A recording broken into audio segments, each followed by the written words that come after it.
Hey guys, and welcome to the very first Point and Click Adventurers podcast. My name is Michael. I run the channel YakWaxLips, and today I'm with my co-host, and will be every week from now on, Turian. How you doing, Turian Shepard?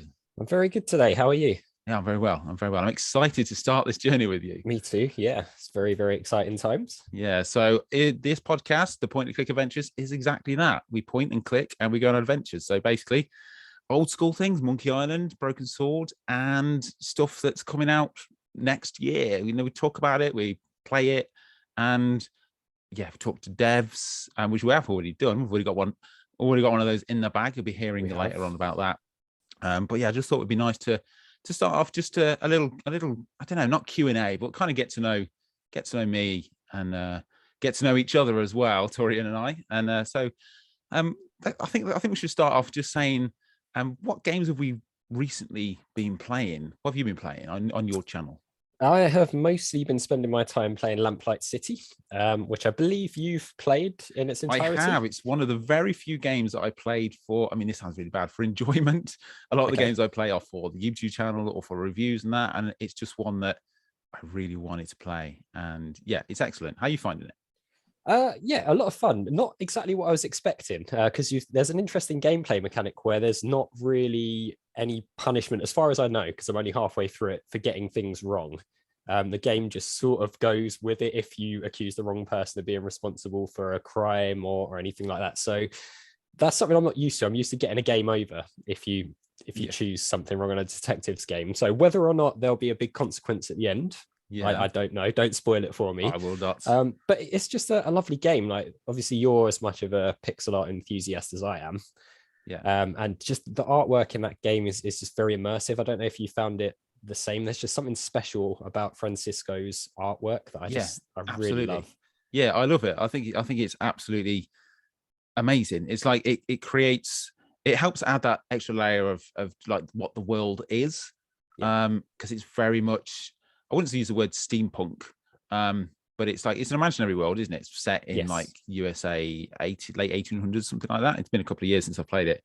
Yeah, just the tones that he creates and all the smokiness, and it really makes it feel like a really dirty, down and trodden city that they're playing in. I mean, I love pixel art. It could be absolutely any kind of pixel art, to be honest. I'm gonna love it. But yeah, I really like Lamplight City. I've completed it. I played it twice, and I didn't get all the cases right on either playthrough. So yeah, you'll have to let me know when you finish it. And how far are you through it at the minute? I'm pretty near to the end of the second main case. I'm trying to keep it relatively spoiler free in case people haven't played it for themselves. So you've got sort of the intro where something happens that sort of sets the tone for the game. Yeah. And then I've done the first main case. I think I'm pretty near the end of the second case. So I don't know how many there are. I think there's 6. Oh, okay. From what I can remember, they're all pretty much the same length. Yeah. Yeah, pretty sure. I think if you go wrong, or not go wrong, but I think if you do, you can decide to like accuse someone really early on in the case. Yes. And then that kind of ends the case, I think, from what I can remember. But yeah, I think there's about 6 all in all. I think it took me, I've got my Steam here loaded up already. I think it took me, let's have a look. Lamplight City. It took me, I've got for nearly 15 hours worth, and that's almost two playthroughs. So you're looking at 8 hours or so. The second playthrough, I did the cases that I completed, I did really quick. So you're looking at 8-9 hours for the game. But yeah, it's I really love it, and I'm really excited about his sequel. It looks, I played the demo a couple of months ago, about a year ago now, Rosewater. Yes. And yeah, set in the same world, set in the same kind of puzzle logic.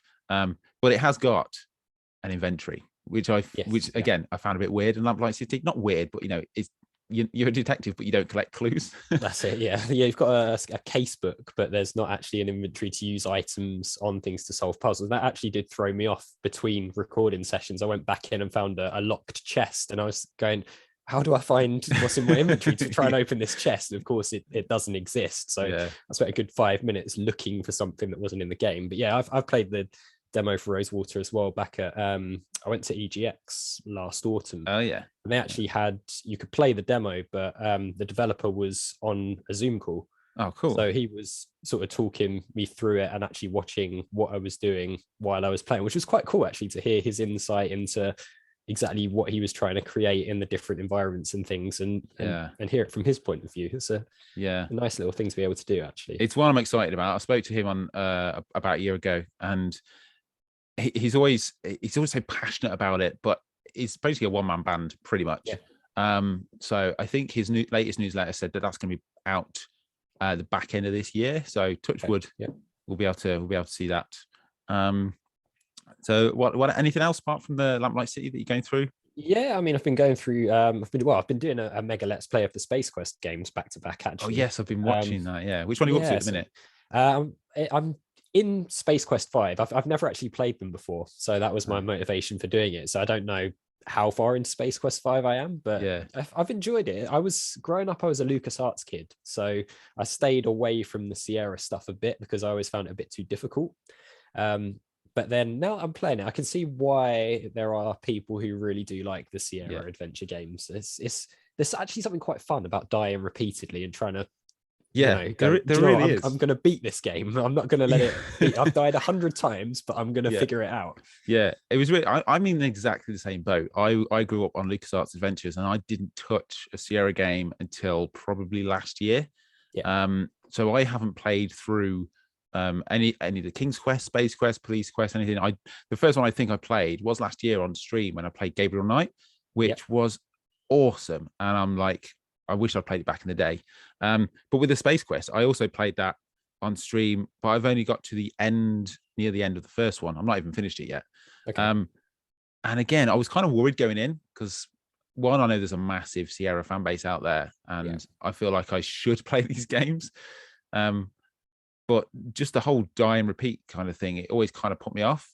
But it's the exact opposite. It's so much fun finding out how to die this many times, and I loved it. It's really, really good. It's surprisingly creative as well with the amount of ways they put into those games that you can die, and some of them are absolutely ridiculous, and you almost have to do something really silly to find it. But they just thought of everything. It's really entertaining. I mean, I'm hoping to play through them all at some point. I've got, like I say, I've still got to finish off Space Quest 1. And then the rest. There's so many of them. I mean, it changes from sort of text parser to point and click later on as well, which is there's a massive jump between Space Quest 3 and 4. I found it took me a little while to adjust to that, like graphically as well. It completely changed. Well, I had Trolls, who's the Space Quest historian. I had him help me out in the stream that I was doing, because there's some really obscure things that I just would not have got, and he was just like, do you want a bit of help? I was like, yes please. And he was like saying, okay, so do this, and I was like, I would never been able to know that. And obviously he's the Space Quest historian, he knows things inside out. But to be a kid growing up with that kind of thing, you just obviously no internet back then. But you must have just been banging your head against the wall. But I don't know, folks that are listening, let us know if you've played the Space Quest and all the Sierra games. I don't want to get into the whole LucasArts versus Sierra thing, because I don't think it's a thing. I think it's really lazy. But the only reason I played LucasArts when I was a kid is because that's all we had. That's it, Like, I got the games off. I think it was my dad got them all copied off a mate at work kind of thing, and then he'd come home every week with just like, I got a bunch of games, and it was always there was never any Sierra in there. It was always a bunch of point and click and a bunch of shooting and racing games and stuff with your Amiga. So until I started up YakWaxLips, I was like, maybe I should try these Sierra games. It's surprising. I don't know if you found it, but it's quite surprising how many adventure games there were in that sort of era of the 80s and 90s that I had no idea existed. I'm exactly the same. Like, you can get them all on GOG as well now. Just like, I've never even heard of that. And then you find it's got a really strong fan base around it. And it makes you want to go, okay, I'm going to play that next. And then of course you have 12 more games come out that week, and like, actually I've got to play this and this and this. That's it. The wish list on Steam goes up to like 300 games. It's ridiculous. I've got a spreadsheet somewhere of, I started to put all the games that are due to come out, and it went well over 100. I spent like an hour on it, and I was like, I need to update this because it's going to be 300, 400, 500 easily. But I've just started a replay of on stream of Fate of Atlantis. Oh yes. I haven't played that for over a decade, so I've gone down the Teams path. as I always do, because Sophia's great. But apart from that, I finished a couple of games recently, newish ones, both for reviews that are going to pop up on my channel soon. The first one is Lone McClonigan. I think it's called A Western Adventure, or The Great Western Adventure. Yeah, played that. That was fun. Like I said, I'll have a review out. First time developers on that one. The puzzles were, I wouldn't say Moon Logic, but they were definitely, some of them were definitely out there. Well, okay. Yeah, it's pretty cool concept though. Basically, you're a guy called Lone McClonigan who is like the baddest cowboy in the West. Yeah. And then he's number one cowboy, and then someone comes along and takes his crown, and basically he's number two, and so he's got to retake his crown. And it's about that. It's good, great art, great soundtrack. One of the best soundtracks I've heard in a couple of years. Really good. So that was a good one. And then the last game I played, which I finished like 2 days ago, is Cleo. Have you heard of Cleo? I have, yes. Yeah, I actually played the demo for that a while back. That's the pirate themed one, isn't it? Yeah. Really, really good, really strong. And that is up there with one of my games of the year so far. Okay. I think it was actually officially maybe released at the back end of last year, but I've only just finished it, so it's going in my games of this year. Really strong characters, puzzles, story, visuals. Just it's got everything. It's got absolutely everything. So my review on that will be glowing when it comes out. And and so that's been my couple of games. Oh, and I've also played the guys who did Machinarium, the Amanita Design guys. Some of their early games, Samarost. I played a few of those with my kids, and yeah, we got sucked into them for a couple of hours. They were pretty good, nice, simple yet taxing point and clicks. So that's kind of been my past month or so. Okay. Any others from you that you've been playing, or what have you got that's like next on the agenda? Oh, next on the agenda. Well, I've been sort of contemplating Toonstruck, because that's another one that I've never played, and so many people have commented over the past few years saying, you've got to play Toonstruck. It's one of the greats, and I've just gone, I've got other things that I'm playing. Yeah. But yeah, I guess that will have to go on the list to play shortly. And then probably Police Quest, because again, I've not played that one, so it'd be interesting to see what that's about. I've heard there's some very evil puzzles. Yeah, again, what I haven't played, but I've heard several times that it's written by an actual police guy, isn't it? You guys who are watching, know. Yeah, the guy who wrote it and created the Space Quest was a police officer, American guy. Okay. You guys who's watching and listening will know. Off the top of my head, I can't remember his name, but yeah, I've heard that's out of the quests. That's probably one of the most difficult ones. But again, I'm sure it'd be really good fun. And as for Toonstruck, I've only played the demo of Toonstruck when it came out in the 90s, and it got to a certain point and then ended, and always badgered my parents to get it, and alas, didn't happen. But I think the problem with Toonstruck, especially in the UK, the box art was terrifying. Was it? Like, it was an evil clown with like really sharp teeth and all that, and like who's it marketed to? It's not marketed to kids, because that art is horrendous. Yet it's not really marketed to adults, and it was like, I think that's why there was never really a second one. Yeah, I can't really imagine asking your parents, "Can I have this game?" And they just look at the cover and go, "Nope." Exactly. Yeah. Here's Flight of the Amazon Queen. That looks fun. That looks like Indiana Jones. How that? Yeah, that's it. How about you? What have you got coming up for future? I'm really looking forward to playing Crowns and Pawns, Kingdom of Deceit. That's out on Friday. It's out already now, because this podcast is out afterwards. So I've got an early copy of that. So hopefully I'll be playing that pretty much after we finish this recording. I'm going to be heading off to play that for the rest of the afternoon. Nice. That looks really good. So that's good.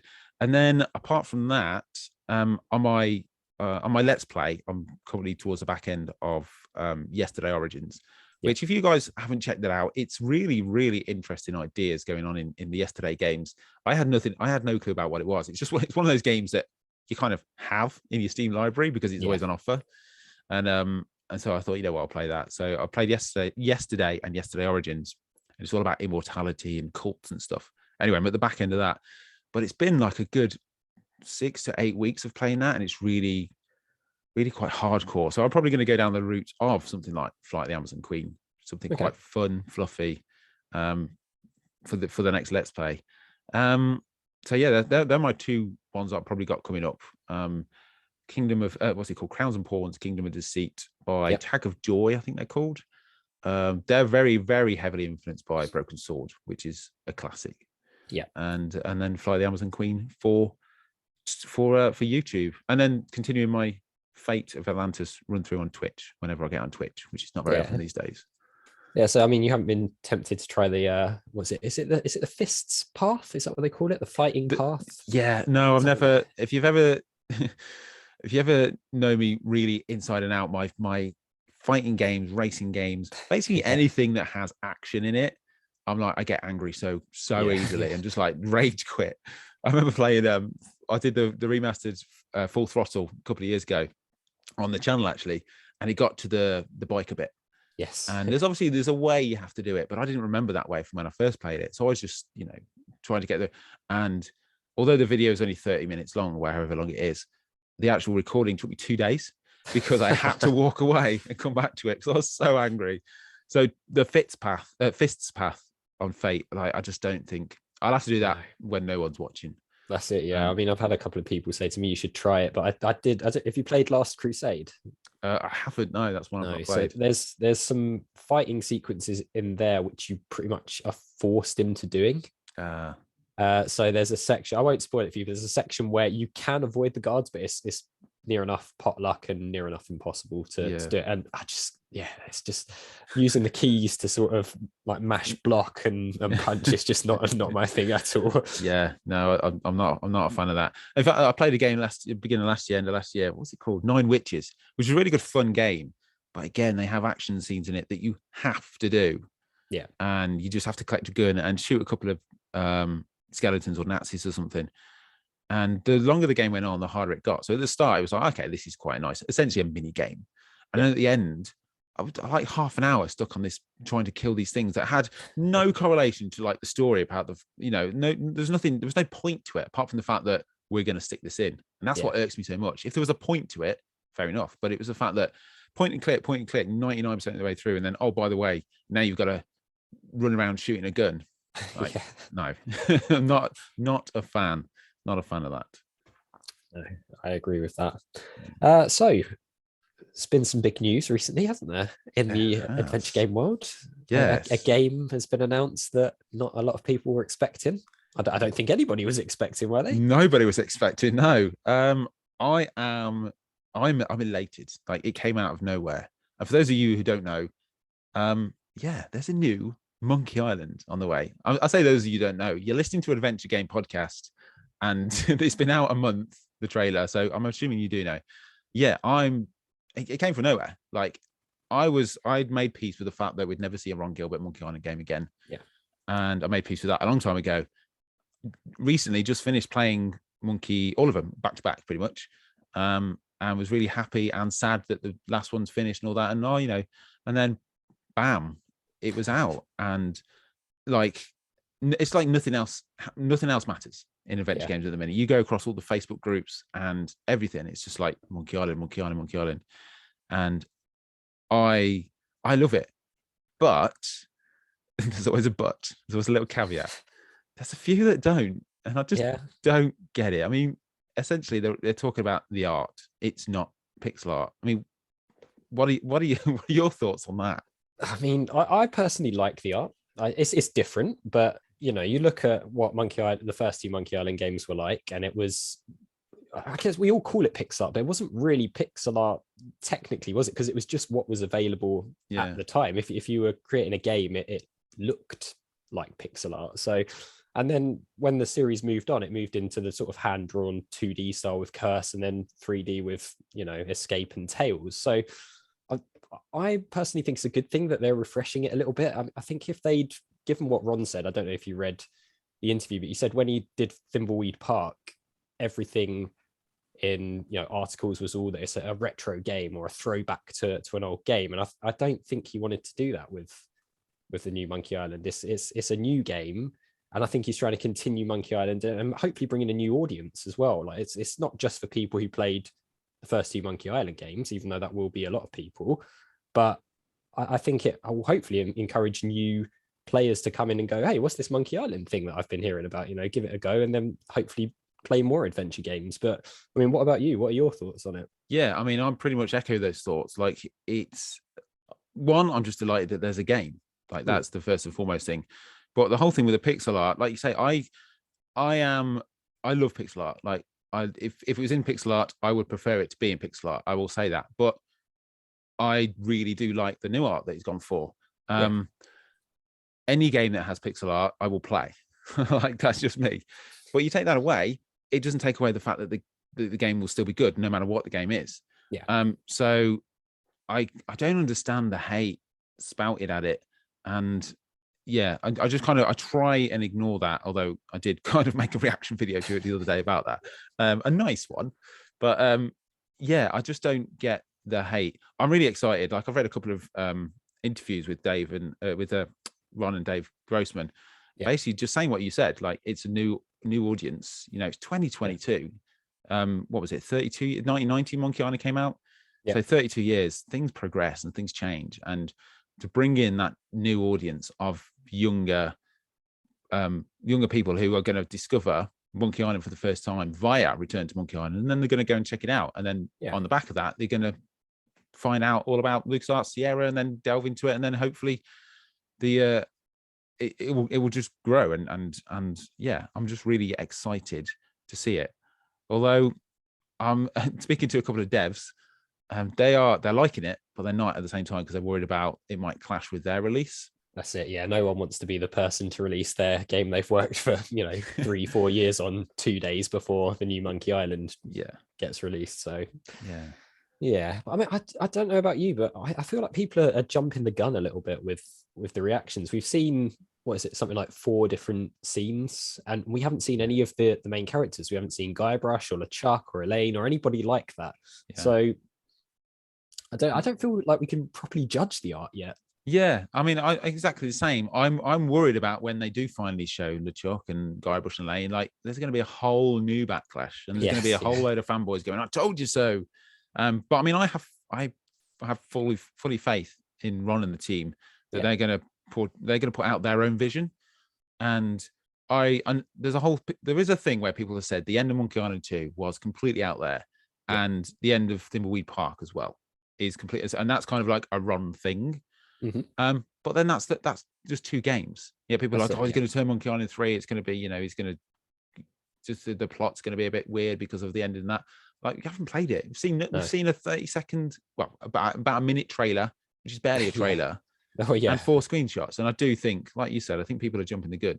I don't know what to expect when more things dropped. I'm trying to not avoid spoilers, but I'm just trying to avoid the community of hate, because it's the first time, I think we spoke about this very briefly the other day, it's the first time that I felt like this community has a little bit of anger in it because they don't get what they want. But the fact is, you've got a new Monkey Island. That's what you want. Like, surely anything else above that is just a bonus. Yeah, and I think it's important to add that it's okay to dislike it. If you look at it and you go, do you know what? I really don't like that, that's fine. But don't cross that line to where you start tweeting abuse to people on Twitter because they have a different view or because they've created that artwork and things like that. That's, we don't need that in this community, I don't think. No, it's a bit harsh. I mean, the majority of people, and when I say majority, I mean like 95% of people, are lovely about it, and they support it. And it's just that small but loud minority that are causing problems. But yeah, I mean, apart from that, a lot of other news is just kind of gets swept under the carpet. So I'm not really that aware of anything like big happening among the scene. I know a couple of the Broken Swords have had updates via things like iOS and things like that, but no like big big announcements. I mean, it's kind of got swallowed up. Yeah, I mean, the only thing I've really seen is, of course, the announcement that Adventure X conference is back this year in November, which I'll be going to, and I think you'll be going to as well. Definitely. So, the second it came out, I blanked it out on my calendar. Very excited about that.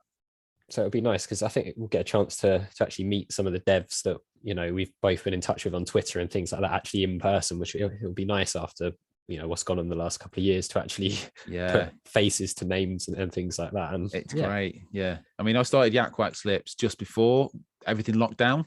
Okay. Like, so the 2020 and 2021 would have been where I was, talking to everyone like that. And this is the first time I've not been to any conventions pretty much ever, I don't think. I know you've been to a few. So to go and meet people in the flesh, I'm really excited. And to listen to all the panels. I mean, I've binged all their panels on their YouTube channel. They're so good. So yeah, that's November the 5th and 6th. Correct me if I'm right. Could be. Diary. Yeah, November. Or don't want to say the wrong date, and then people go, "Oh my god, it's not." Yeah, I'm pretty sure it's 5th and 6th. I'm going to leave all the links in the description down below for stuff like that. But yeah, I'm going to go. You're going to go. So hopefully, let us know if you guys are going to go, and we'll say hello. Yeah, and maybe meet up in a pub beforehand. That'd be nice. Yeah, it'd be nice to do something like that, I think. Yeah. Be social. Be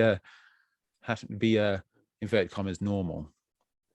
So So yeah, Adventure X, Monkey Island, pretty much nothing else around. I think a lot of people have withheld announcements and things off the back of the Monkey Island news. So yeah, I mean, in terms of going back to Monkey Island just for a second, sure. What sort of things do you hope to see, or what would you like to see addressed in this one? I'm not fussed about seeing like old characters return. I know I've heard that Herman is returning because the voice actor is back. He's definitely returning. Obviously Elaine who's going to have the voice from the first two, and LeChuck and Guybrush. But I'm not really fussed about seeing like anyone from any of the series. Like, it would be cool for them to drop in and all that, but I kind of want him to create his own story. So I kind of have no preconceived notion about this is how I want it to go. He said that the rest of the game, so Cursed, Escape and Tales, are still canon, so everything in that is fine. And I know that he said that, like, his blog from 10 years ago, when he was like, this is what I want from Monkey Island, and one of the things was he wants to go to hell. And he's in his recent interview, he says, like, well, he's not going to do that because that happened in Tales. Spoiler alert. Yes. So why would he go down there? So it's really, I literally have no idea. One thing that I did read, there was an article released yesterday, I think on IGN, where he said that basically it's a classic pirate adventure. So I'm imagining it's going to be more like island hopping, like Monkey Island 1 and 2 were. So I imagine there's going to be a couple of new islands, maybe return to an old island, and just be a pirate rather than be what was it, Planet Guybrush in Escape, that kind of thing. I think it was going to be more piratey than showmanshipy. If that makes sense. Yeah, it's almost like they went down a route of like, hey, capitalism's hitting the pirate world, isn't it? Which was funny, but also not really Monkey Island. Yeah, exactly. So I mean, I would quite like to see Stan in it. Personally, Stan's one of my favorite characters. I love Stan. I think he's brilliant. So it'd be cool if he was in there. What do you think about Tooth Rot and what happened in Escape? Because I know you touched briefly about it in one of your videos. Tooth Rot is actually my favorite character in the whole thing. I love him, like, especially in the first game. I think that's probably why, because Monkey Island was the first game I played, and he's just an awesome character. And so, again, spoiler alert if you haven't played Escape, him turning out to be Elaine's, was it grandfather? Yes, yeah. I was just, you can actually watch my reaction because I did a Let's Play of the whole thing. And I was just like, what? Yeah. What? And I had to stop and just think. And even now, 6 months after playing it, I'm like, what? Like, I generally, out of the entire series, I'm pretty happy with the routes they took. But that is the one thing that I would definitely retcon and be like, that didn't happen. Like, that is not a thing in my Monkey Island head. Because it doesn't really affect Tails. It doesn't affect the next game. And it's kind of left there on Escape at the end. And it's like, I mean, it doesn't affect it at all. So I hated that revelation. But it's the only thing out of the entire series that I did really, really dislike. Everything else. I mean, I prefer Monkey Combat. That says it all. Yeah. What about you? Any opinions on that bombshell? Yeah, it's a strange one, isn't it? But I think the lucky thing is if Ron Gilbert and the other guys decided to take that out, it could be possible from the point of view that, Tooth Rot's got, he's loses his memory and things like that, it'd be quite easy to go, you know, he just remembered it wrong, or you know, he was imagining it. Whatever it is, I think is something they could take out. I mean, it didn't bother me too much, but I remember the first time playing it, I was that's a bit of a stretch. Like, so hang on, he's actually that guy, and Toothrot was the other guy, and then he adopted his name because he got hit on the head by a coconut and then an accordion, and it was a bit strange. Too crazy. I think too crazy. Yeah, it was very out there.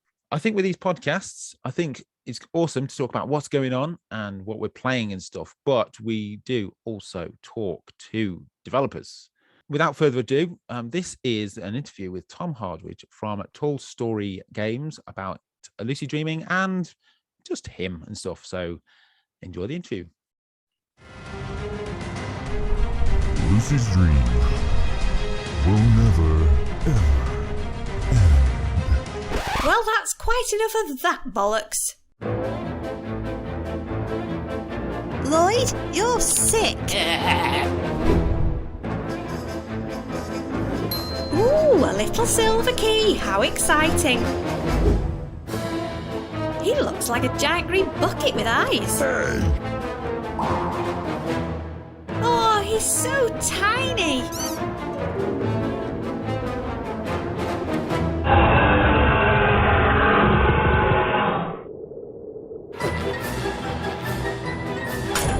Oh, that did a big fat load of nothing.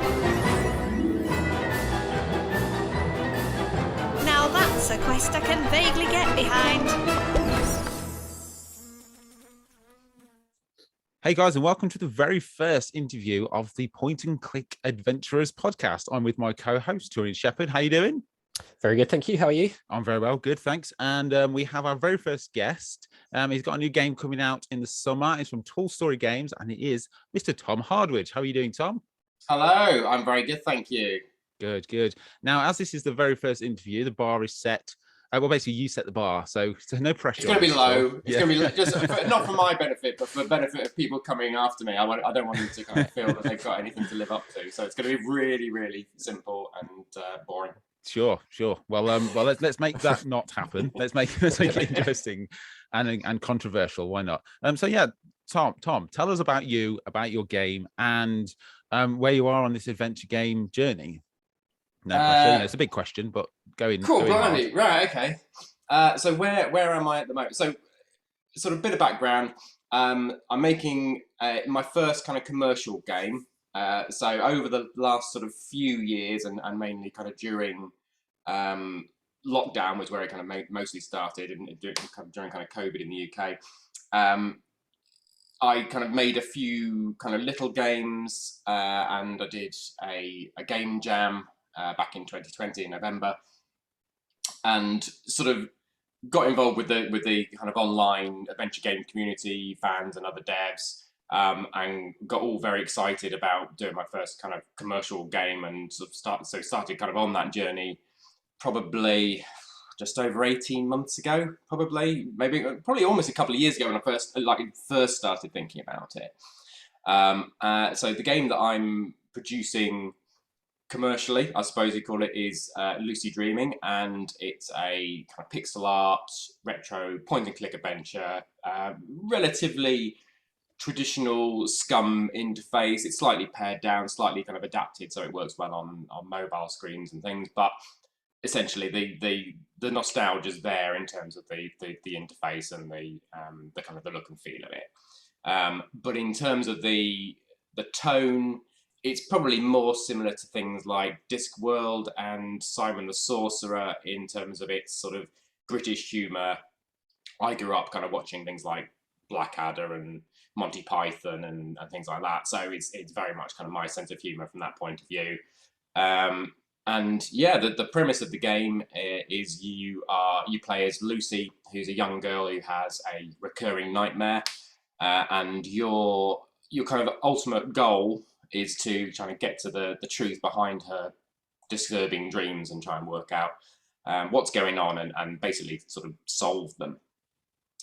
In that sort of narrative, you get to kind of learn how to control her dreams and kind of go sort of dive in and out of different dreams and solve sort of various kind of puzzles that sort of between dreams and reality and stuff like that. So there's a bit of kind of slightly mad stuff going on in there as well, and also some very sort of mundane British middle class kind of life sort of juxtaposing it as well. So it's, yeah, that's where I am in terms of the game. In terms of actually like the development of it, I have, as I was just saying just before we sort of hit record, as of about 12:30 last night, I've finished developing the final kind of dream sequence. I'm building the whole game in kind of chronological order mostly. I'm sort of going back and sort of tweaking bits as I go along, but essentially that's kind of how I'm doing it. So I'm kind of on the home straight now. I'm on the kind of finale. I've got the last sort of few cutscenes and kind of real world puzzle, and then the sort of the kind of the conclusion of the game, really. And that's the kind of the final act that I'm working on. Hoping to get that sorted over the next sort of month or so. Then we've got a couple of months for testing. Loads and loads of voiceovers to record, so there's going to be probably close to 70,000 words of recorded dialogue, which all need to be recorded and edited and lip synced and all of that. And we're also translating into German. So the release date we're kind of looking at is September time. That also depends on any other games which may or may not be being released at that same time. I'm sure we'll be covering that later on, but that's, yeah, just sort of wait, want to sort of play that sensibly and not do anything sort of stupid and kind of release like on the same day as anything particularly big or anything like that. So why, like, what's your background then? So you say you've done like a couple of game jams and all that. What made you like persevere and go ahead with a retro pixel art as your first full game? So when growing up, I'm a 42-year-old man now. So growing up, I just was absolutely kind of weaned on adventure games. So I used to play text adventures, and we had a couple of adventure games on our ZX Spectrum that I used to play back when I was younger. And then when I think the first sort of point and click game I played was probably King's Quest 4. And I had that on kind of like many floppy disks, which kind of keeps swapping over. So the Sierra games I absolutely adored and played a lot of those. And then when the kind of LucasArts games, so Monkey Island and Indiana Jones started coming out, I played a lot of those, and they were the main sort of my main staple for kind of gameplay. Then when that kind of fizzled out a bit in the sort of late 90s, I at that point, like, I went to university, and I'd sort of stopped playing games an awful lot. So everyone that I kind of went to uni with all had, I mean, the PlayStation 2, I think it was just coming out, and I think there were a few kind of N64s sort of mucking about, so it was all kind of console based. Yeah. And I never really got back into playing games particularly seriously. So when I sort of started thinking, actually, I wanted to make a game, the only kind of frame of reference I had was the games that I used to play, 25 years in the past. So that's kind of what, it was nostalgic for me, but it's also when I started kind of writing games and working out how the puzzles work, they were literally just what I remembered games being like. So it was sort of slightly rose tinted, but it wasn't trying. So I mean, quite a lot of times when I posted kind of artwork from my games or ideas about puzzles and things from the games that I'm producing, people say, oh, that reminds me of this, or that reminds me of that, and things like that. And if they're talking about games that were released after 1996, I'm like, oh, really? I had no idea. Like, I've not played like anything. So it's, the reason it's kind of retro is because that's all I know. It's like I'm not really kind of moved on. Yeah. So but it also luckily seems to be a kind of an aesthetic and a sort of style that is very kind of popular with other 40-year-old men. and there's enough of them out there who want to be able to buy, Pretty who want much, to be able to sort of support my game. So it's all right. It's not just me just kind of doing my own kind of vanity project. Well, it is, but it's also, I'm going to flog it to other people. So you've got quite a few little side mini games you've put in there as well, haven't you? As well as the main sort of story and none of it. Okay, so I'm not a big fan of mini game. I've never been a big fan of mini games. I think I don't mind them as long as they are kind of non-essential, ancillary sort of bits of fun. If you fancy, I quite like some of the meta things of like a game within a game and stuff like that. There's some quite nice sort of thoughts in there. So one of the things that I've got running through Lucid Dreaming is that there's a lot of kind of hidden sort of references and Easter eggs, and they're not all like nods to point and click games, because I think a lot of people seem to be getting a bit tired of that, and I don't want to end up just being like people just kind of look at it and kind of raising their eyebrows and it's another tentacle in it, so I've kind of I've put sort of references to kind of a lot of it's kind of sort of British things and other kind of pop culture stuff from, again, stuff that I kind of grew up with. Most of it is like completely non-essential. It's just little asides. A lot of them are hidden to a degree that you wouldn't even necessarily even notice them if you're just kind of playing through regularly, or if you're trying to kind of speed run it. You're not going to even come across any of these references particularly.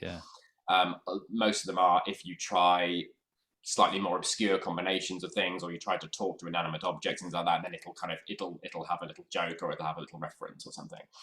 And that's purely for my own self-indulgent amusement, just so I know that somewhere. And occasionally when I'm watching people play, like they'll try something really bizarre, and I'll be like, did I write something for that? And they'll try like use broom with dead badger or something, and you can't do that. I might add that in, but that's and then I'll go, did I do it? And then I'll watch it, and then there's like she'll say something, I'll go, oh, I did obviously think, or I'll quite often I'll think, oh, what I'd probably say to that is this, and then I'd find that actually that is what I wrote, because a lot of it I write as I'm going along, especially kind of the little sort of asides and things.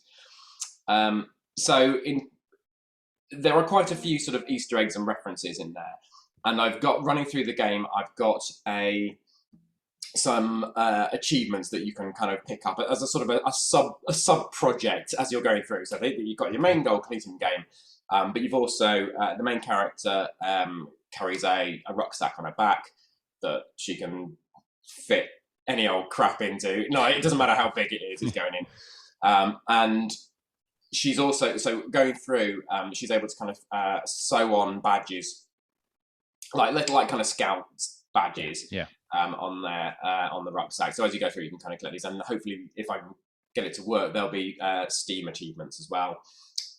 So you've got that kind of running through. So wherever there's like little mini games, most of them are completely non-essential, and they are just if you fancy having a go at trying to earn another badge or do this, and a lot of, that's sort of what they are. So also a lot of them are requests from my son. So my son is 7 now.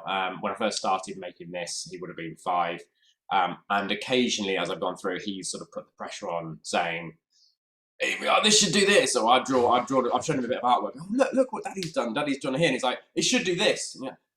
Right, okay, fine. So that's another weekend wasted then. No progress. So a couple of the mini games that I've got in there are things that he's sort of requested become slightly more interactive. I go, yeah, go on then. But this is my legacy, my gift to my child. Yeah, oh dear, poor guy.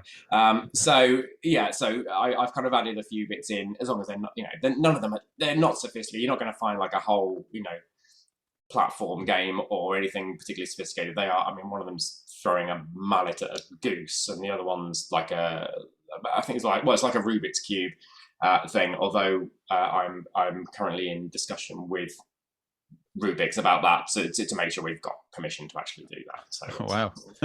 doing it properly. It will depends how much they'll charge for that. It might end up being not interactive. Sorry, son. the IP rights for that one. God. So you say you've written what was it, 70,000 lines of words, dialogue? It's on just under 60 at the moment, but then I've got this whole last act to do, and there's also so what I'm doing a slightly pragmatic thing now, where I'm getting slightly more sensible now. I'm slightly better seasoned as a developer, where I'm getting the basics kind of built. So there's quite a bit of going back and adding more detail in as well. So more kind of stuff and more like references in the kind of the background and more details and things. So and that's where a lot of the dialogue kind of mounts up. So a lot of it isn't, when I say 70,000 words of dialogue, I don't mean like literally like dialogue as in chatting to people. One monologue. Exactly. It's just one long act. It's like a theatre production. So no, it's so most of it is, I try to keep the lines as short as possible. I don't like long swathes of text. If I can get the point over in 1 or 2 lines, I will do that, and I will try to set the scene and build up the story in little bits, rather than going, right now I'm going to have this long conversation with someone where I sort of explain this in really intricate kind of characters and relationships and everything and narrative. I'd rather kind of tell it in sort of piecemeal as you're going along and gradually sort of build the story up. So a lot of the lines are short, and a lot of them are going to be sort of relating to just sort of looking around and just exploring. So just sort of the amount of detail that I'm trying to add to the scenes is greater than you'd find in a lot of point and click games. I think there's I'm trying to make as much of it as interactive as possible. So it's so going back and adding that, it does add a lot of words. So but it's I'm predicting about 70,000 ish by the time I'm done. And your wife is the voice actress for Lucy as well, isn't she? She is, yeah. So that makes life a lot easier. Yes. Because we can easily re-record stuff. We can manage our time with that really easily. So it's and we can sort of, and it's cheaper. So it's just for a lot of reasons it works. It means that we can have a fully voiced game within the budget that we've got and still be kind of okay. Yeah. Because I mean, when you've got that amount of dialogue, and say 95% of it is her, in terms of the recorded dialogue, there are many different characters in there, but all the kind of sort of sub characters don't have a huge amount to say. They are sort of based in whatever sort of scene or situation they're in. It's not like there's kind of multiple characters you can control or anything. So it's so that's where the bulk of the voiceovers is with her. But she's, I mean, we weren't originally going to have Emma doing the voiceovers. In fact, it hadn't even occurred to both of us. So I was kind of talking to various voiceover actresses and about it, and getting some ideas and getting some costs in. And it got to the point where I was thinking, actually, with the amount of detail that I want to add in, having it professionally voiced over like that is going to be prohibitively expensive. So I need to kind of look at other options. And Emma has done, she's done amateur dramatics in the past. She's done a lot of kind of, a bit of stage acting. So she knows how to deliver a line. Yeah. And it was her stepdad actually who kind of mentioned it and said, "Oh, why don't you let Emma have a go?" And I was like, that's what I suppose it could. He's like, "Do you want to have a go?" And she's like, "Yeah, I'd love to." Like, well, you could have said. So I recorded a few lines and kind of put it in the demo and sort of showed it to a few people, and the feedback has been really good. It's she's done a good job. She's a lot of the the first sort of reactions from people playing the demo, most of the time it's like it's not about the artwork or the dino. It's about like, I like this voiceover, or oh, it reminds me of this, or you know. So that's big. So as far as I'm concerned, you know, there's no way anyone else would do it. Even if we suddenly got a load of government funding and we could afford, you know, celebrity voiceover, it would still be Emma doing it, because now that's you know, she's the voice of Lucy as far as I'm concerned. Sure. Now, talking about funding, obviously that saves a big packet with that. And I did play the demo. It was brilliant, really, really good. And she brings personality to it, and that extra level of like Englishness as well. It's really good. Yeah. But yeah, talking about funding, like it's been successfully kickstarted. Like, how was that whole process? Because I know for some people that is like an entire full-time job in itself. I mean, how was it? Yeah. That was running the Kickstarter was probably, in terms of work, it's probably the hardest I've ever worked on something like that. It was just very intense. A long period sort of before the Kickstarter, at least 6 months, was just trying to build up the community, build up a bit of kind of engagement, a bit of anticipation about the game, wanting people to sort of be, you know, basically kind of lined up, waiting for me to push the button, essentially. Yeah. And it was a lot of work. Now, my background is in marketing. I'm a designer. I've worked in advertising for years. So in terms of that side of things, although I had a bit to learn about the kind of the technical requirements and the sort of subtle differences between that and other campaigns I've run in the past, it's a set of skills that I have and I'm able to kind of leverage if I need to. So in terms of creating artwork, doing animations, videos, and sort of presenting it in a way, writing press releases, doing all that sort of, you know, it's stuff that I'm kind of familiar with. So it was hard work. It was really good fun as well, but it was really hard work. We funded relatively quickly, within 7 days, and that took a lot of the pressure off. Although I still, like, for the next sort of few weeks, I was still constantly kind of banging on about it on every single social media channel I could think of. So yeah, it's just very, very hard work, very rewarding. It's really nice for me to be in a position now where essentially the game has funded itself, in that it has justified the time that I'm needing to spend on it away from work. And you make a lot of your games use your game stuff using Adventure Game Studio, don't you? I remember you saying before. You don't? Nope. Do you not? Nope. Do your research. Come on. I seem to remember you saying that. No, I did. I dabbled with it when I first started looking at game engines. I think most people assume I use Adventure Game Studio because even the first scene of the game, I've got a blue mug on her desk and it kind of makes a reference to that. I think a lot of people go, it's Adventure Game Studio.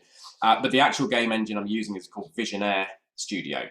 Yes. Which is a German game engine, which is, again, purpose built for kind of point and click adventures. I really like it. The first couple of games that I produce, I actually kind of program my own game engine for in HTML and JavaScript. It wasn't until kind of after I'd released those and started speaking to people in the kind of the wider adventure dev community that I realized that game engines were even a thing. So then people started saying, what game engine are you using, and recommending different ones.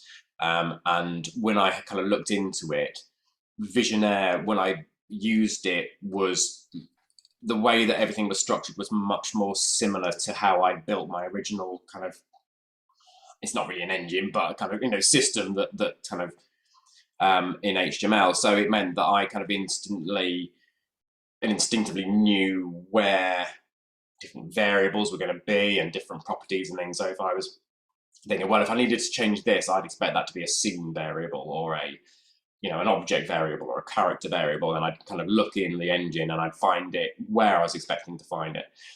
So that was really good. When I first started using Visionaire, I think within a couple of hours I'd managed to get a scene with a character with a little kind of Guybrush sprite that I downloaded or something like that, kind of wandering around. I think he went around and picked up a pink box and put it in his inventory and then put it back down again and stuff. So like it really didn't take long to kind of put something together. That was so I've really enjoyed using it as an engine. It supports a lot of different platforms as well. So it supports mobile platforms like iOS and Android. It also supports sort of Windows, Mac, and Linux, and consoles as well. So Switch and Xbox and PlayStation, if we kind of ever get to that point. So it's really flexible, and it's nice to use. I think that's the other thing. I didn't mind Adventure Game Studio, but I'm quite impatient, and I loaded it up and went, I get it. I managed to get like cobble something together, but it felt clunky. And so when I started using Visionary, it was very much a smoother kind of process for me. You said just before we went online that you've just come back from a couple of conventions. I mean, how's that? Two things I kind of want to ask is like, how has that been for the game? But also, how's that been in terms of post-COVID, being around loads of people? To be honest, it's the COVID side of things was slightly odd for all of about half an hour, and then you just because I'm exhibiting, I'm just in exhibiting mode and just kind of doing it and getting on with it. And then by the time the third or fourth person comes along and is sort of here and kind of everyone's coughing everywhere, and you get desensitized to it again very, very quickly, and it feels sort of normal very quickly. It's been really good for me psychologically. So over the last few months, years, I suppose it is now, I've been I've kind of thrown myself into kind of game dev, into this way, and I've just sort of been doing this, and it's been busy at work recently as well. So I've been very busy, and I've been sort of stuck in the office and becoming a bit reclusive, really. So when the chances have come and say, oh, should we go and meet some people, go and listen? I'm like, no, I'm going to stay in my dark room and do something. So it was really good to kind of force myself to actually go out and talk to people and just sort of be a social being again. So that's been really kind of restorative from that point of view. It's been absolutely fascinating. So I went to 3 different conventions.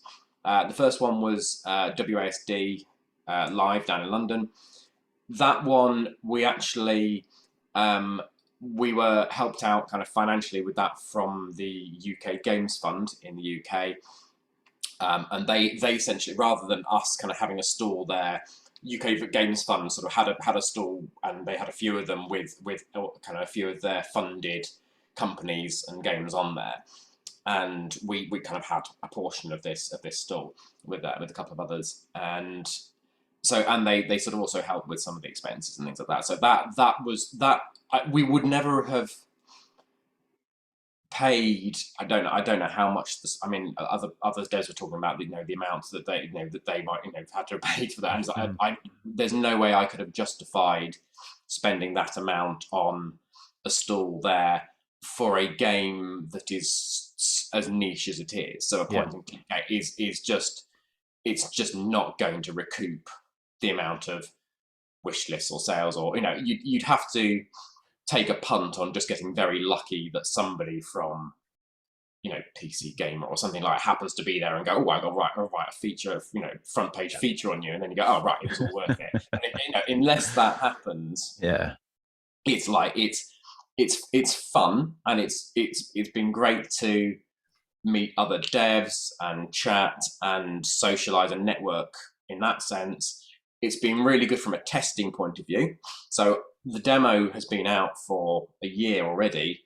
It's been pretty well tested. Every time somebody's streamed it, I've made the effort to try and watch it, or if they've done it, playthrough on however much they've revealed on their playthrough. I like to I like to watch it and make sure that I'm kind of seeing how people are playing it and where they're kind of stumbling and things. But having so many people playing it over such a short period of time, I was able to kind of really watch exactly what things were kind of could have been better. After WASD, I then made a couple of small changes to the demo, which then sort of show at the next kind of convention. So the next one I went to was OLL 22, which is like a retro gaming convention, and it was like kind of like a gaming tournament festival crossed with a jumble sale. It was amazing because there was so much, something like old kind of consoles and things like that. So one of the questions there was, "Oh, do you need like a TV?" And I said, "Actually, yeah, it'd be really handy. I'm running it off a laptop. Could plug a TV into it. That'd be great." And when I arrived, there's like a CRT like TV. That's amazing because there were just rows of CRT, and they did have some flat screen ones as well. But the fact that they had these kind of CRT because that's the sort of the audience that were there, and that was really interesting because it was very, very different. And then after that, had a couple of days at home, and then went to Insomnia in Birmingham, which again, very, very different. Yeah, so I managed to make some changes to the game, to the demo, which I then was able to see people playing at the sort of subsequent conventions, and see how much smoother it was. Even just a couple of little tweaks that I made. That there were some things that people were constantly trying, and they'd got the essence of the puzzle, and I was having to kind of like sort of lean in and go, actually, you're right, but you just need to do it this way. And I think actually, if I can just tweak it so that it automatically does that, then it means that it just makes it a lot smoother, and you're not punishing people for not getting the exact like combination of things. They've got the essence of the puzzle. They've understood the puzzle. Therefore, they should really be able to complete it. So a couple of things like that was really good. The other thing that I loved about exhibiting at the conventions was young children playing. So a lot of them, I mean, they've come and they've all got like Minecraft T-shirts on, and they know the type of game they like, and quite often their parents are sort of, they know the kinds of games that they like, and you'll see them kind of walking along, and that quite a lot of, especially with younger girls as well. So I had quite a few younger, I think because the protagonist Lucy is a young girl, trying to get to sleep. She's got there's a teddy bear there, and I think a lot of them are just like, "Oh, can I have a look at that?" And their parents are kind of sort of almost like pulling them away. You wouldn't like, it's a point and click game. It's like it's not really. Yeah. And then quite a few of them would sort of insist and sort of pull it in, and they kind of sit down, and then I'd sort of chat to them and say, right, and a lot of them are same age as my son, so kind of 7 through to like 11 or 12 years old. And I'd sort of sit with them and say, well, this is Lucy, this is what she's got to do, and you've got to try and do this. And just kind of seeing them sort of start to play it, and then really you could see like when that moment, I remember when like you see like a light bulb appear above their head when they're doing something, they go, oh, I know, and you see them head off to the right location. I know what I need to do with that. I need to take it over here. And that kind of, and when they're getting stuck and they're like, oh, and they're chewing on their finger, and then they suddenly get it. And just seeing that kind of like my own sort of childhood kind of reflected back at me when I'm watching them do that was amazing. And having their parents, who then I'm sort of standing back and kind of chatting and talking about parenthood or old consoles or old and eventually they're slightly warming to it because I'll talk about, I'll find some kind of common ground or something. Yeah. And then they kind of, and they're quite happy to sort of stand and watch it. And then they'll start leaning in and they're like, just try that with that. No, go back in. No, try that one with that one. Yeah, well, yeah, and then you can see there, and then they start kneeling down next to them. And by the end of it, 9 times out of 10, the whole family, brothers, sisters, friends, or they're all kind of there over the shoulder, like everyone's kind of going, oh, try this and try that, and it was so nice because I remember playing collaboratively with friends as well when I was younger. So especially with the Sierra games, I remember playing that a lot. I know you kind of if you meet at a friend's house afterwards and kind of write down the list of inventory items, kind of, what did we do with that? So where can we do that? Well, we could try this, we could try that. And there were, there wasn't the internet, so there wasn't kind of, you'd be stuck on something, again, like that, you'd be stuck on for 6 months. So it was really nice kind of seeing that happen. And then a couple of them afterwards, the young players were like, have you got any more? Can you play another one? And it's like, yeah, there's and I kind of boot up Hair of the Dog and have them play that, and then I have to sort of warn the parents, like some of the language is slightly unsavoury, and like what? And it's like, well, there might be a bugger in there, or they're like, oh no, that's right, she hears worse than that at home. So then they play that, and it was regardless of whether they wish list it or they buy it or they do it or anything, I don't really care. The fact is that like I'm there seeing the new generation of point and click game fans essentially just emerging, and having never said, a lot of them will sit down and I go, have you played a point and click game before? And they go, no. Yeah. And they literally have they've never seen anything like it before. And most of them will sit down, instantly their fingers go on WASD. And before they've even looked at the screen, it's like one hand on mouse, one hand on WASD keys. And I don't know, it's for me, that's because I never really played PC games like that. So it's strange for me to kind of see that. And then you have to kind of go, you're not going to need that hand. You're just going to need that. So it's that's been a real privilege to sort of see that. And it's been really encouraging to see that they are still popular, they are still relevant, and that I'm personally building one that is fun to for small children to play, and that's brilliant. I don't just want to build games which are lovely and nostalgic for people my age. I want them to be fun for anyone who wants to play them, and that's been really, really humbling to kind of to see that, and to be sort of be there and be the first be the first point and click game they've ever played. Yeah. Like if they go off and play other ones now, amazing, but like hopefully they'll always remember that first one they ever played, and it was mine. I think that's just amazing. There is, of course, Monkey Island 3 stroke 3A stroke whatever you want to call it, Return to Monkey Island. It's just been announced, and it started out with funfair, or should I say fanfare, but it's all got a bit probably, I mean, to be honest, it probably should start with a funfair. Yeah. It's all got a bit murky though. There's a few fanboys that are spitting their dummies out, and yeah, I mean, I'm just delighted that after 30 years we have a Ron Gilbert Monkey Island again. There was definitely a kind of collective sort of intake of breath, I think, from everyone in the community, anyone who's ever enjoyed a Monkey Island game. So like when that was announced, it was just suddenly it was like, what? And also because of the way he did it, like with the kind of the April the 1st thing, and everyone like kind of referencing about what he said he would, and that, like, I mean, that's clever. Yeah. And that's like, that's kind of playing the long game, and I think there's a lot of sort of feeling, not from me because I'm a relative newcomer, but I think there's been some feeling that like, well, we've been keeping this genre going, and you've just kind of can you not sort of just tell us when you're planning to release, because like it's like the biggest news in our genre for 30 years. Yeah. Or, so like it would be really handy to be able to kind of use it to our advantage, and to not sort of end up kind of announcing, and then 24 hours later, Monkey Island comes out and everyone's just looking over here, and all these other indie games are just sort of being ignored. So I know there was quite a lot of concern, especially on like Discord and private messages and things between other devs, are just like, what are you going to do? We've got this release date, and we don't, when are we going to, what's Ron doing? Nobody knows what Ron's doing. What are you doing? Well, I don't know what I'm doing. And I think that was there was definitely a bit of sort of nervousness from that, just because I mean it's big news.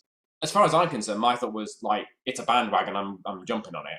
The kind of the marketing guy in me is like, it might be a slightly smaller slice of the pie, but the pie is going to be so much bigger than it was, because it's going to bring new people and people who've sort of forgotten that point and click games existed, understandably, because I mean they literally disappeared off shelves. They didn't, in terms of, if you're not kind of aware of the indie game scene, as far as as most people are concerned, point and click games aren't really there anymore. Yeah. So the fact that there's sort of now in all the kind of the major press, there's point and click games are now getting a bit of a spotlight again. Generally, I think it's a really good thing, but it is also, because it is the biggest news to happen in this subgenre of adventure games for so long. I think we, as devs, we've all got to be mindful and careful not to shoot ourselves in the foot, either by technically when we release, but also in the kind of our attitudes to it and how we're seen to be, because I think it's very easy to come across as sort of, negative. Well, I mean, I've seen a lot of the good comments, not from devs actually, strangely, but there's, you've got to be careful not to get kind of too embroiled in any kind of anything negative. Generally, I think is poisonous for anyone if you're planning to actually kind of market a game or anything else or promote it. So it's, I think I'm trying to be careful not to get too involved in it, because I mean, like, there's quite a lot of comments that I've seen that I really want to kind of get involved in and say, you know what, I think you maybe just need to just calm down a bit. But I'm also, with my corporate head on, I'm thinking, it's not a conversation I even really want to be a part of. So what is it like if you receive those sort of comments? Because, I would assume you've had at least one comment at some point saying something quite negative. What's it like as the person receiving that? In terms of, the only ones that I would make a comparison to in terms of how, like, my gut is like the pixel art aesthetic. I think that's probably that's the main kind of bone of contention, I think. Yeah. There are some people who like it and there are some people who don't like it. Weirdly, I've not had anyone kind of slagging off the style of my game. My thought is, if they don't like it, they generally just go, it's not for me, I'll pass. It generally is a fair and generally well-educated, nice, collaborative, creative kind of community. And it's only really when Monkey Island's kind of come out that it's really, I think people feel a sense of ownership, and I think that's because they've been so invested in it and they love those games so much, they feel that they have the right to comment on it.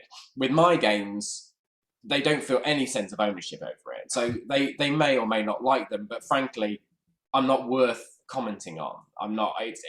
And also it's like they there's no expectation from me. I think there's been some fair or unfair expectations on whatever Ron Gilbert may or may not do in the future, and if it's not exactly what people are expecting, they feel they have the right to say, well, that's what I've been looking forward to this for so long, and it's not exactly what I wanted. Yeah.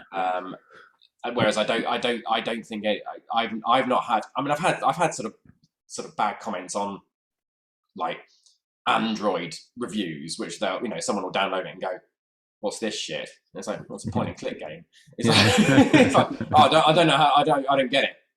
Fine, it's not for you. I'm not going to try and, like, I could download a million games on Android and leave a 1-star review because it's not the kind of game I want.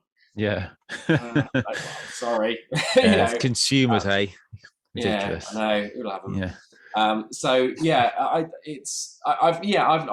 yet to have to. I'm also bracing myself for the fact that when I release a game that people are actually paying for, I am opening myself up to vast amounts of criticism. Can people still go and play the demo now, or is it off Steam? No, it's still on Steam. Still there. And it's still. I mean, as far as I'm concerned, the demo is is there to stay, really, because it's a prequel. So it's none of the puzzles in the demo are in the full game either. So I wanted it to be a game that if you played the full game and then afterwards you discovered the demo, you could still go back and play the demo, and there'd even be things in there that you'd then understand a bit better once you played the full game and go, actually, oh, that's really interesting, because like the way it says that is, I understand why it does that because I played the full game. There's like little kind of things, little references that you would never spot while you're playing the demo, but you'll notice if you've played the full game. Yeah, excellent. Well, I think we'll leave it there, Tom. So thanks so much for your time. So what I'll do, we'll both leave the links down in the description to go and wishlist it on Steam and go and get the demo. Where can people find you digitally online? Generally speaking, I'm probably on Twitter, really. Tall Story Games is my kind of handle on YouTube, Facebook, Instagram, Twitter, and it's all Tall Story Games, all one word.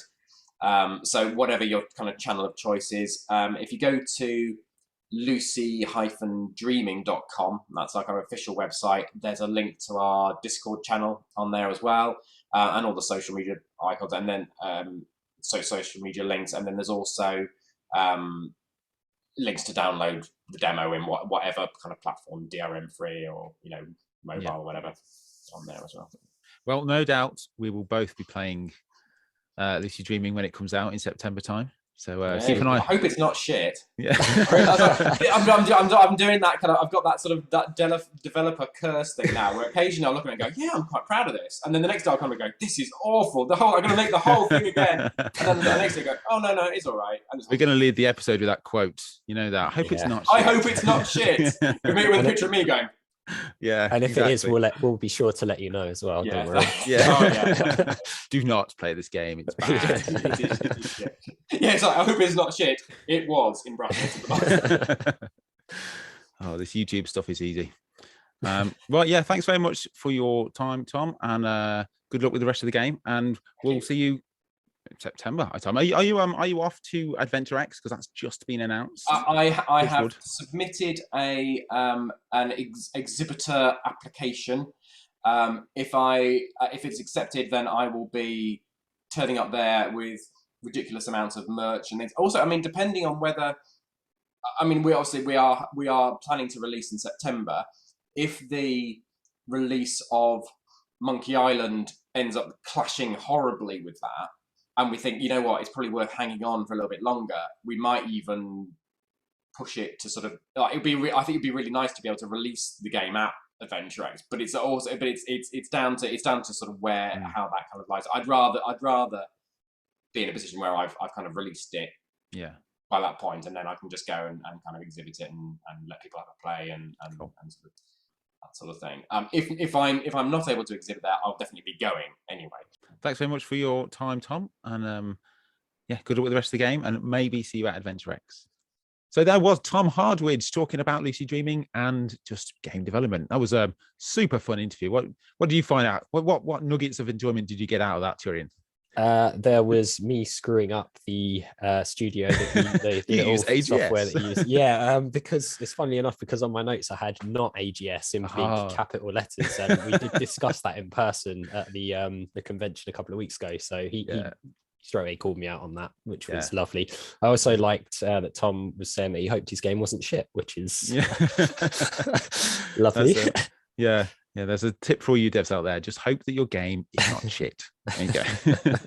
How about you? What was your highlight? Yeah, I just love just talking about his journey, like how he was not a developer, because there's always something in my mind thinking like, one day I'm going to make a game, and then go, what do I do? How do I start? And then just learning about, you just do it. You just jump in, and using the Visionaire Studio and the whole community aspect of it.